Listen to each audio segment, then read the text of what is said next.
Hey guys, it's Ted, and today we're going to talk about a couple of free response questions that have appeared on past AP Calculus exams. And the first one, this is an abridged version, but a grain enters a silo at a rate given by this function g of t, which is equal to 1900 times e to the negative t squared over 18 pounds per hour from t equals 0 to 8. And it's removed from a silo at the rate modeled by a function r of t, which is differentiable and decreasing on the interval from 0 to 8, but we don't know the actual function. And the last piece of information we have is that at t equals 0, we have 20,000 pounds of grain in the silo. And then we have this table of some selected values of r of t. And our first task is to estimate r prime of 4. And the way we're going to do that is try to find some two values that 4 is approximately between them. And 7 and 5, not really between them, but 4 is between 5 and 2. It's not directly between them, not right in the middle. So this is the best we can do. So what we're going to do is we're going to find the slope of the secant line between the points 5r of 5 and 2r of 2. So that's going to be r of 5 minus r of 2 over 5 minus 2. And this is equal to r5 is 830 minus 995 over 3. And this is equal to negative 165 over 3, which equals negative 55. So that is approximately, and we have to show units. This is going to be in pounds per hour So it's going to be pounds, because we're differentiating this with respect to time, which is in hours. So it's going to be pounds per hour squared, which doesn't seem like a very natural kind of notation, but it's going to be acceleration of the pounds that are decreasing. It's not very logical, but that's our answer here. So next we're going to estimate the total amount of grain that is removed from time equals 0 to 8 using a left Riemann sum with 4 subintervals. And then we got to say is it an overestimate or an underestimate. So a left Riemann sum, if we have a function, let's say it looks something like this. Say it looks like this. We're going to use a left Riemann sum. We're going to pick 4 points. Actually, we're going to have 5 points because we have 4 intervals. Say any 4 points. And then we're going to make a rectangle whose height is the left, is going to be based on the left side of the rectangle. So here the height is based on the left point that we're using. And we're going to do 4 intervals like that. Now that is a terrible rectangle, but that's okay.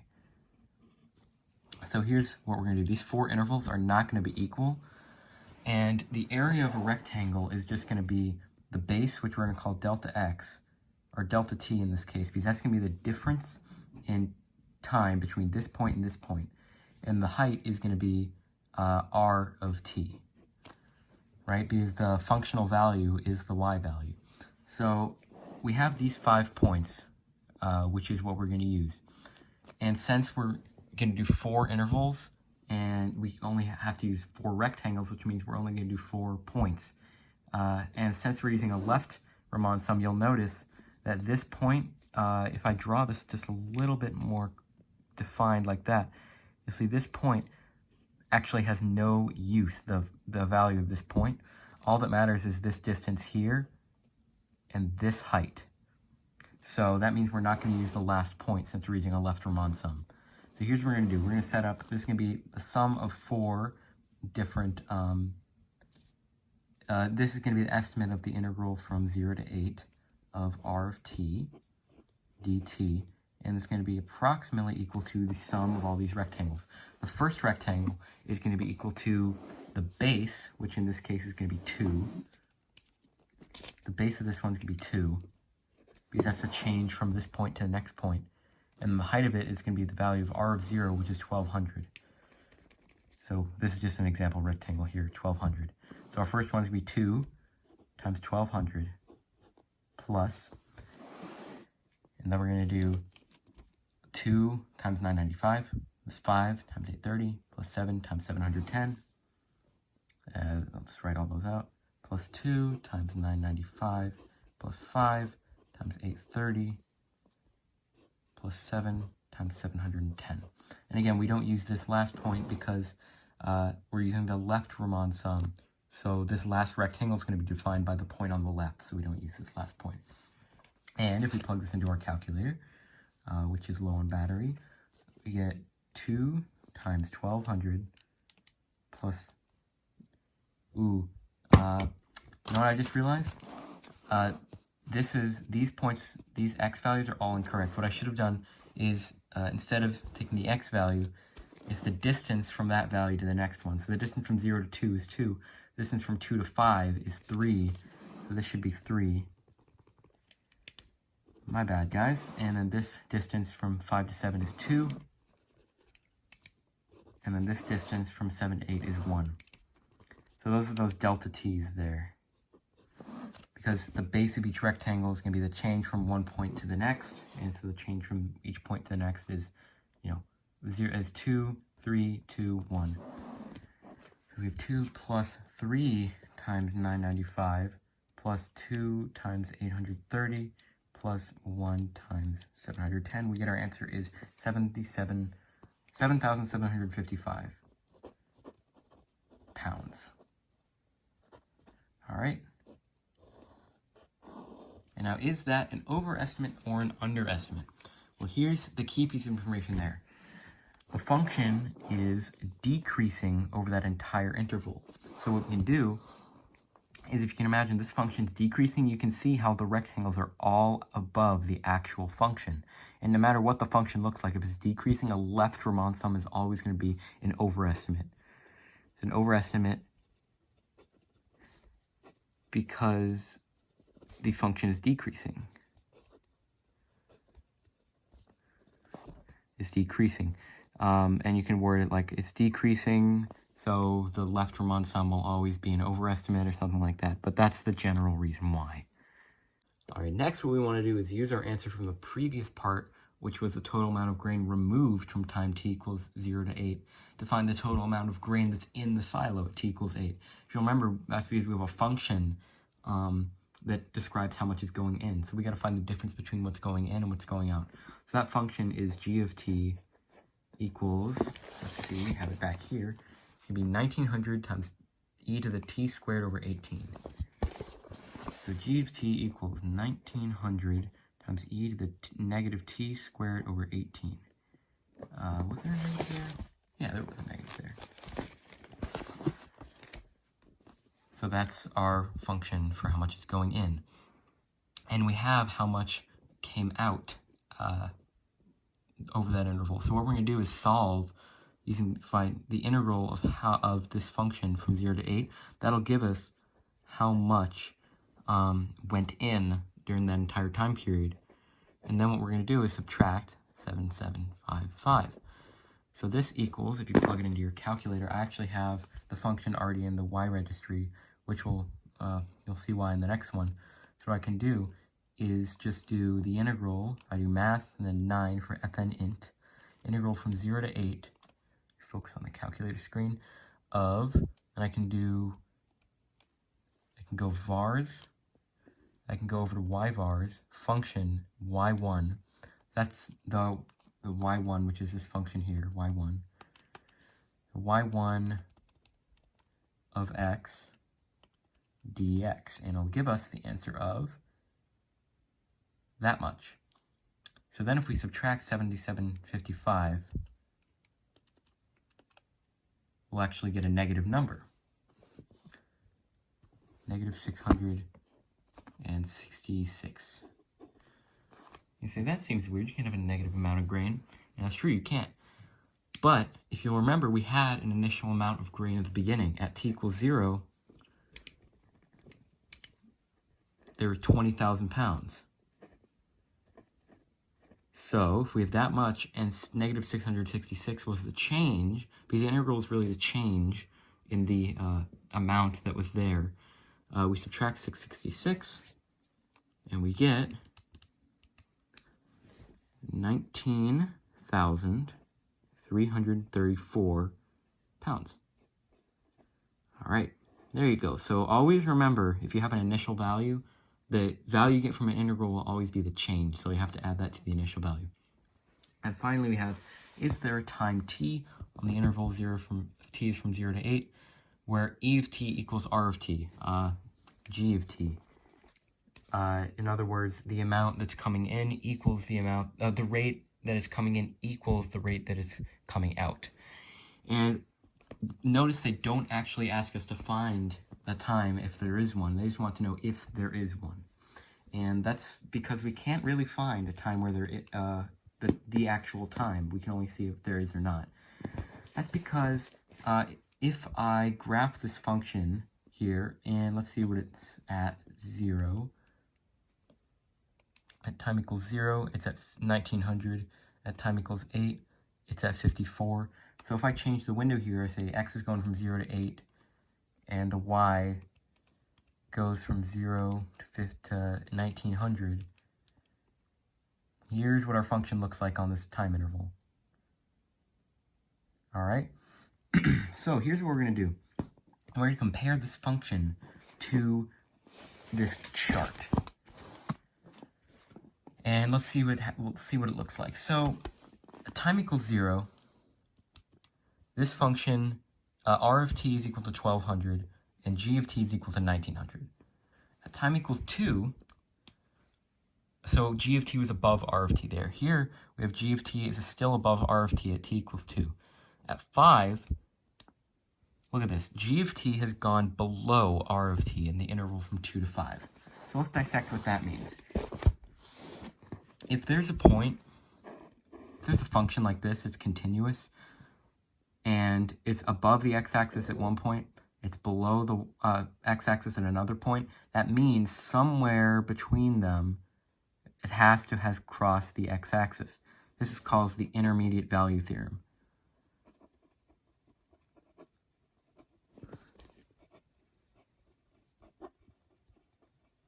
Likewise, if there's a point where g of t is above r of t, and there's a point where r of t is above g of t, somewhere between those points, g of t and r of t have to have crossed.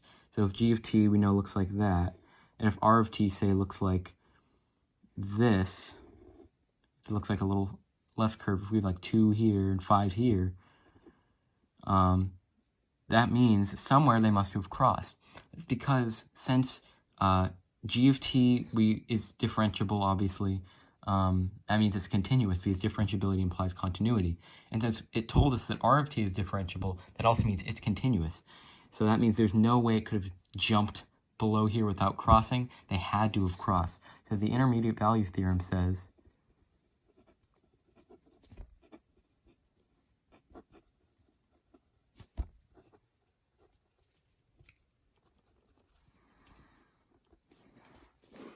that since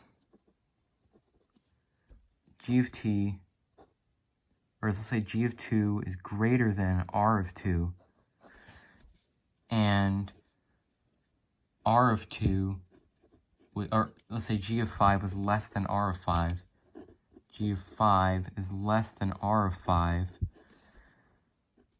and both functions are continuous, that means that at some point, at some t that's between 2 and 5, r of t, g of t must have equaled r of t. And that's how you would solve that one again, because since they're both continuous, they had to have crossed at some point for them to switch positions for which one's above the other one. So that's that FRQ. Now let's look at another one involving differential equations. Alright, the other problem we're going to look at involves this differential equation. f prime of x equals 4x minus 2x times f of x. And we have two pieces of information. First is that f of x is our solution. F of 0 is equal to 5, and the limit as x approaches infinity of f of x equals 2. So the first thing we need to find is the integral from 0 to infinity of 4x minus 2x times f of x dx. And now we can rewrite this as the integral from 0 to infinity of this is equal to, of course, f prime of x dx. And since f of x is the antiderivative of f prime of x, we can just rewrite this as f of x from 0 to infinity. I say now we have to solve for f of x and plug in 0 and infinity and all this stuff, but we don't, because this is going to be equal to, can't really plug in infinity, didn't say f of infinity, so what we're going to say is the limit as x approaches infinity of f of x, and then minus f of 0. But notice, look what pieces of information do we have. We have the limit as x approaches infinity of f of x, and we have f of 0, which is all we need. So we can just plug in those values, and we get 2 minus 5 equals negative 3, which is a lot simpler than I initially thought, but it just pays to see that the information we needed was just already given to us. All right, now, use Euler's method to approximate f of negative 1, starting at x equals 0 and using 2 steps of equal size. So Euler's method, let me just refresh you guys on this, because a lot of people have trouble with it, but it's actually pretty self-explanatory. If you have a function, let's say it's f, and you have a point that you know the value of this, you know the coordinates of this point, you know it's x naught, y naught are the coordinates, y sub 0, x sub 0, y naught, x naught, same thing. We're going to use that to approximate this point that we don't know, but we know what x is, but we don't know what y is, and we're trying to find y1. So here's what we're going to do. We're going to draw a tangent line at the point x naught, y naught, and say the point here that is coordinates, that has an x coordinate of x1, is going to be an approximation of y1, this y value here. And if you notice, we draw a triangle here. This distance here we're going to call delta x, and this we're going to call delta y. Now the slope of this is going to be m is equal to delta y over delta x. If you multiply both sides by delta x, you get delta y equals m times delta x. But now what is m? M is actually going to be the slope of a tangent line at this point, which is the same thing as f prime of x naught. So delta y equals delta x times f prime of x naught. All right, so delta y, if you'll notice, this point that we're trying to find the y value of here is equal to, this is delta y, this little distance here, and this distance is y naught. So we have the point y1 is going to be approximately equal to y naught plus delta y, which is delta x times f prime of x naught. And if we have a function for f prime that's in terms of x and y, we can say f prime of x naught and y naught. So that's what Euler's method is essentially. You use the tangent lines just like linearization, except when you have the differential equation and not the actual function. And the fact that we're using 2 steps of equal size means that, say, we're actually not trying to find y1, we're trying to find y2, which is a point over here. And so then we're going to use this approximation as another point to find the tangent line. And you get the idea. Basically, we're going to do this again, splitting it up. And I'll show you what that looks like. So we have the point 0. We know f of 0 is equal to 5. So we have point 0, 5 as our starting point. That's our x1, x naught, y naught. So first thing let's do is let's plug in 0 and 5 to find f prime of 0. It's equal to 4 times x, which is 4 times 0, minus 2 times 0 times f of x, which is f of 0, which is 5. So this is equal to 0. We have the point 0, 0. Look at that, that's convenient. The slope is 0. So what we can do now is say this differential equation, this point f of negative 1 is going to be equal to, well, first we're going to use 2 steps. So we're going to go from 0 to negative 1. So we're going to use 2 steps. The first step is going to go from 0 to 5. Let me move down here. First step is going to go 0 to negative 0.5. Second step is going to go from negative 0.5 to negative 1.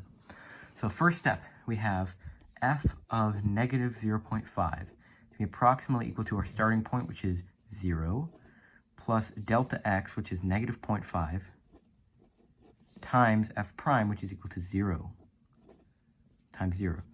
So this is just going to be 0. Right? Yeah, it's equal to 0. So now we can use this again. We say f of negative 1 is going to be approximately equal to our approximation for f of negative 0.5, which is equal to 0, plus negative 0.5, which is still our distance, times, and now we're going to plug in the point negative 0.5, move it up here, the point negative 0.50 is our approximation. We're going to plug that into this differential equation to find f prime of negative 0.5, because we need that for here, f prime of x naught. Our x naught here is negative 0.5. It's going to be equal to 4 times x, which is 4 times negative 0.5, minus 2 times 0, or times x, which is negative 0.5, times delta, times f of x, which you approximate to be 0. So this is going to be 4, this goes to 0, so this is going to be equal to 4 times negative 0.5, which equals negative 2. So we have times negative 2. So now this can be 0 plus 0.5, negative 0.5 times negative 2, which is just 1. And that's our approximation. So again, Euler's method, we have to approximate a y value by finding the point on the tangent line to a previous point that we know. A point on the tangent line that's right under this unknown y value. The way we do that is to say this new y value that we're looking for is going to be approximately equal to the old y value, which is y naught, plus the change in y values on that tangent line, which is delta x times the slope, because the slope is equal to delta y over delta x, so delta y is equal to slope times delta x. And that's our equation for Euler's method there. Now we have one more part to this problem. All right, now for part C, what we actually want to do is solve for the actual differential, for the equation that satisfies f prime of x equals 4x minus 2x times f of x. And we have the initial condition f of 0 equals 5. So let's solve this differential equation. I'm going to rewrite things. This is going to be dy over dx equals 4x minus 2xy. That's just the easiest way to rewrite it. And now, we're going to try to separate the variables. That means get all the x's and dx's on one side and all the y's and dy's on the other side, and then we're going to integrate both sides. So we can factor out a 2x from both sides here, so we get dy over dx equals 2x times 2 minus y, right? Yes. So now, what we're going to do, if we left the dx on the denominator here, we don't want to differential the denominator. We're going to multiply both sides by dx, so we get dy equals 2x dx times 2 minus y, and then we divide both sides by 2 minus y, so we get dy over 2 minus y. I almost wrote dy over dy. Dy over 2 minus y equals 2x dx. And now we're going to integrate both sides. And we already have our differentials here, so we're all good. Now this is a simple antiderivative. You get negative natural log of the absolute value of 2 minus y. And then this is another simple antiderivative. We get x squared, and then we're going to add some constant.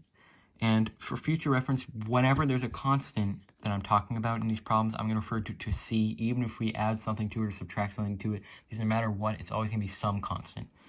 So if we multiply both sides by negative 1, we get natural log of absolute value of 2 minus y equals negative x squared plus c. And again, I'm keeping it a positive here because if it's negative, it's still just a constant, but the constant is negative. So every time we have a constant, I'm just going to call it c. Now, to isolate y, we're going to raise both sides. We're going to say e to the natural log of absolute value of 2 minus y equals e to the negative x squared plus c. And the e and the natural log cancel. We'll get 2 minus y equals, and now this is going to be equal to e to the negative x squared times e to the c using our properties of exponents. So this is equal to 2 minus y equals, now e to the c is just another constant, so I'm going to write this as c again. So c times e to the negative x squared. So what I'm going to do is put e to the negative x squared in the denominator is e to the x squared. And then if I do a little bit of algebra, we end up getting y equal to negative c over e to the x squared plus 2. Not plus c. I'm used to doing simple integrals, plus 2. So that's our f of x. But we have to solve for this initial condition, because we have a constant here. We have to solve for that constant. The initial condition, f of 0 is 5. So we know f of 0 is equal to negative c over e to the 0 squared plus 2, but that's equal to 5. Sorry, e to the 0 squared is e to the 0, which is 1. So we have negative c plus 2 equals 5, so c equals negative 3. That means our function f of x, let's write this a little better, 3, f of x equals negative 3, which is 3 over e to the x squared plus 2. And that is our function, f of x. So that was that problem. And AP exams are coming up soon. I hope all these videos have helped you all prepare. Good luck with all that, and see you next time.